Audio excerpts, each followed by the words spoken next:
Hello, son of God, my brother, this is your awakening. Say my mind, and you don't die. And today's teaching is the test of truth. Give as you receive, and your release is Satan. Yet, the essential thing is learning that you do not know. Knowledge is power, and all power is of God. You who have tried to keep power for yourself have lost it. You still have the power, but you have interposed so much between it and your awareness of it that you cannot use it. Everything you have taught yourself has made your power more and more obscure to you. You know not what it is, nor where. You have made a semblance of power and a show of strength so beautiful that it must fail you. For power is not a seeming strength, and truth is beyond semblance of any kind.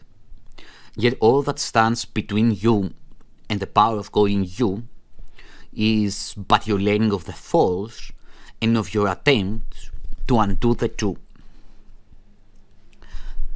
Be willing then for all of it to be undone, and be glad that you are not bound to it forever.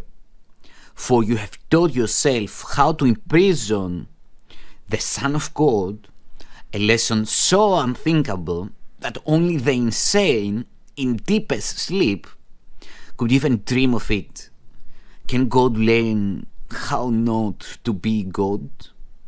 And can His Son, given all power by Him, learn to be powerless?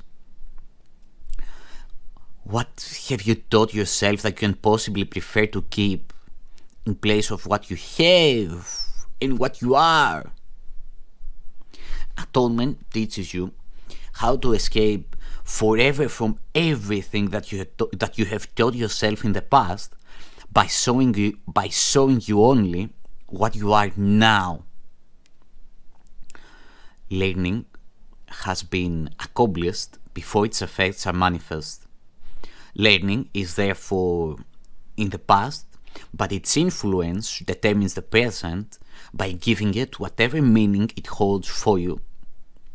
Your learning gives the present no meaning at all. I repeat, your learning gives the present no meaning at all. Nothing you have ever learned can help you understand the present or teach you how to undo the past. Your past is what you have taught yourself. Let it all go. Let it all go. Do not attempt to understand any event or anything or anyone in its light, for the darkness in which you try to seek can only obscure. Put no confidence at all in darkness to illuminate your understanding, for if you do, you contradict the light, and thereby you think you see in the darkness. You think you see the darkness. Yet, darkness cannot be seen, for it is nothing more than a condition in which seeing becomes impossible.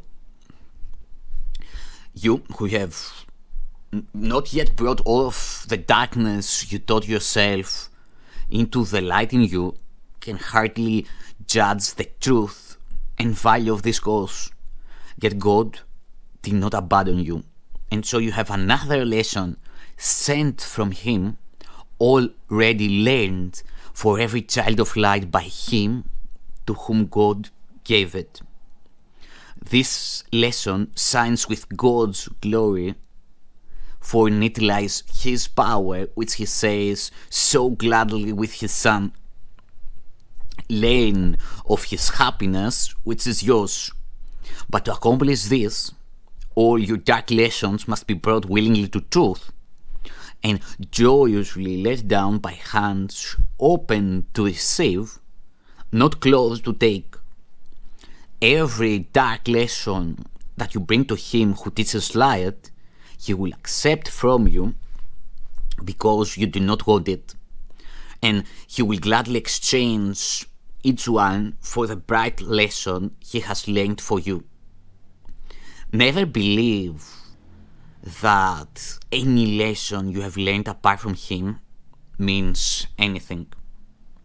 You have one test, as sure as God, by which to recognize if what you learned is true.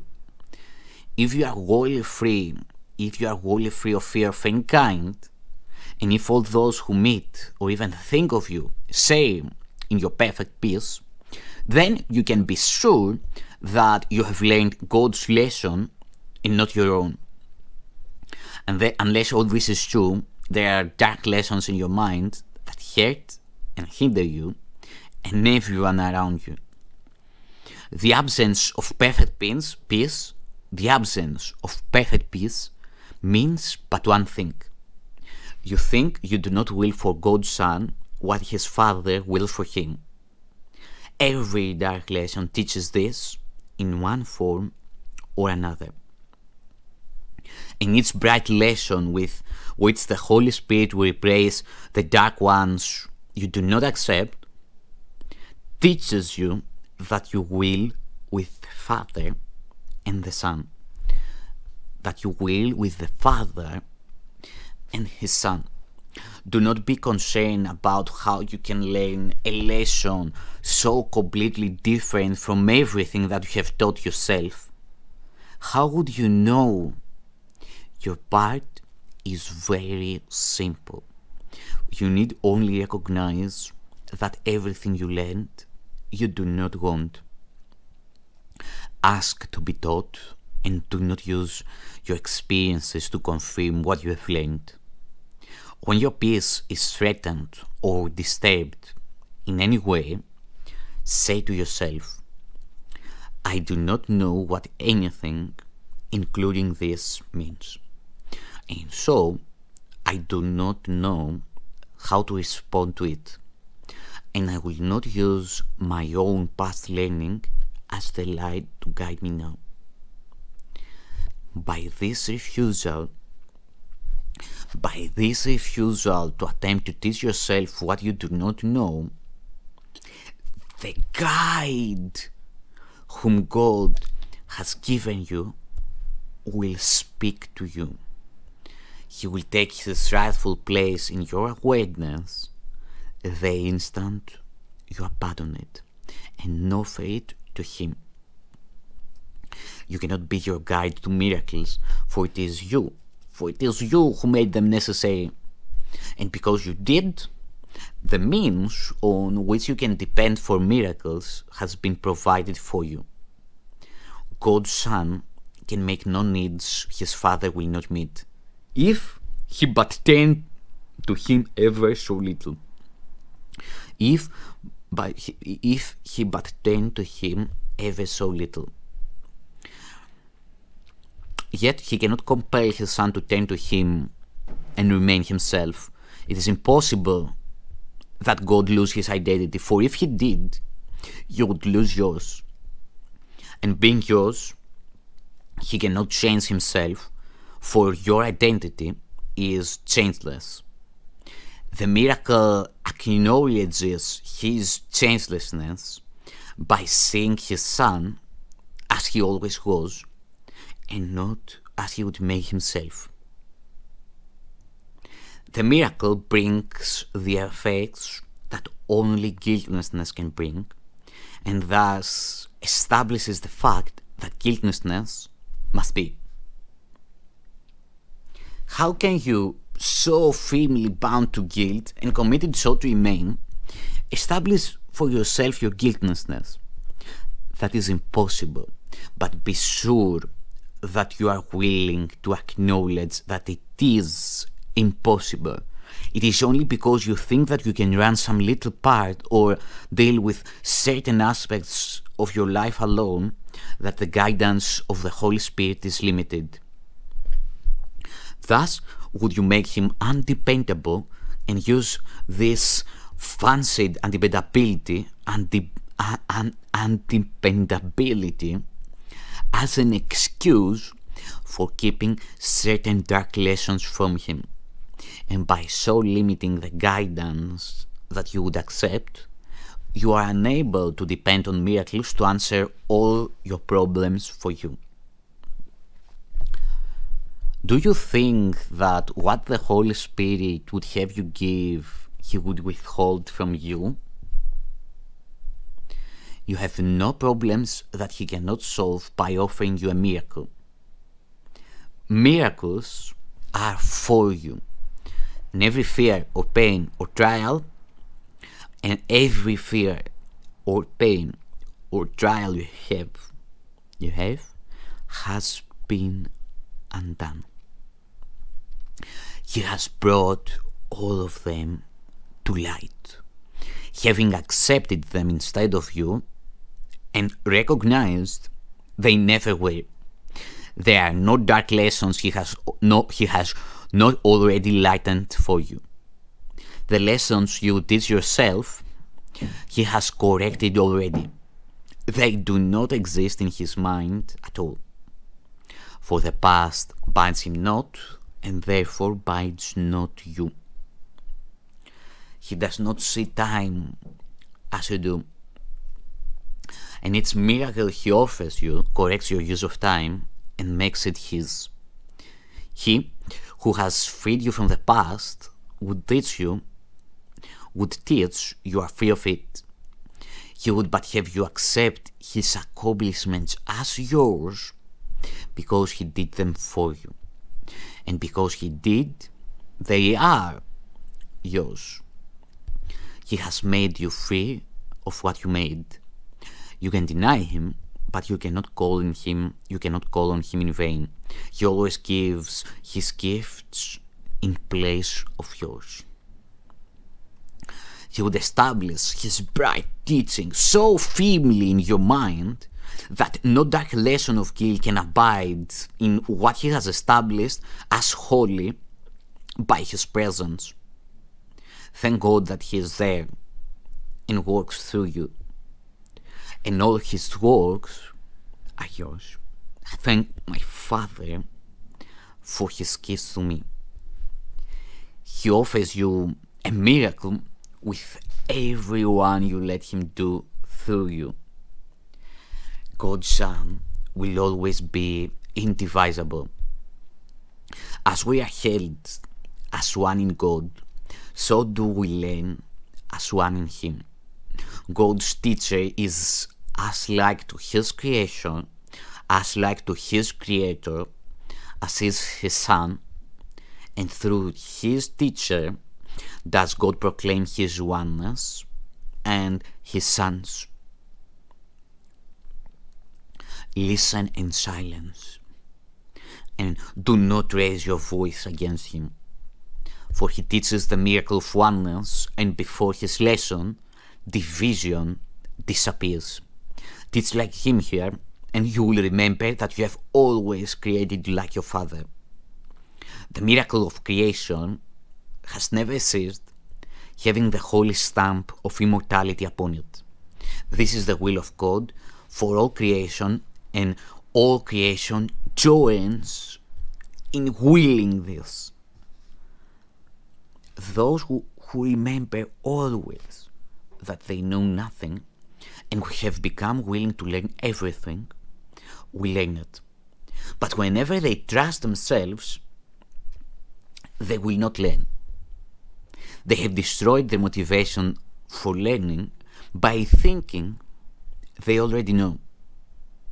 Think not you understand anything until you pass the test of perfect peace, for peace and understanding go together and never can be found alone. Each bring the other with it, for it is the law of God they be not to separate.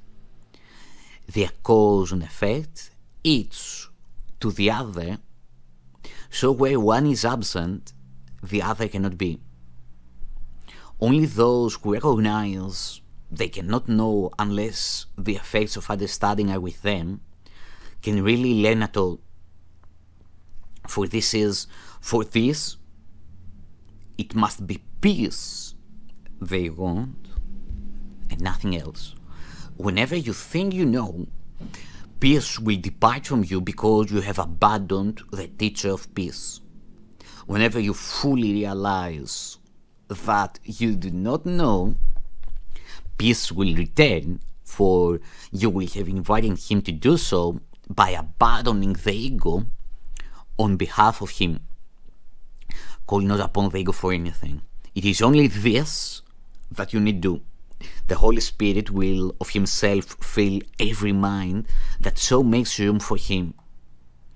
If you want peace, you must abandon the teacher of attack. The teacher of peace will never abandon you. You can desert him, but he will never reciprocate, for his faith in you is his understanding. It is as firm as is his faith in his Creator, and he knows that faith in his Creator must encompass, and he knows that faith in his Creator must encompass faith in his creation. In this consistency lies his holiness, which he cannot abandon, for it is not his will to do so. With your perfection ever in his sight, he gives the gift of peace to everyone who perceives the need for peace and would have it, who would have it. Make way for peace, and it will come. For understanding is in you, and from it, peace must come. The power of God, from which they both arise, is yours as surely as it is his. You think you know him not, only because alone it is impossible to know him. Yet see the mighty works that he will do through you, and you must be convinced you did them through him. It is impossible to deny the source of effect so powerful they could not be of you. Leave room for him, and you will find yourself so filled with power that nothing will prevail against your peace. And this will be the test by which you recognize that you have understood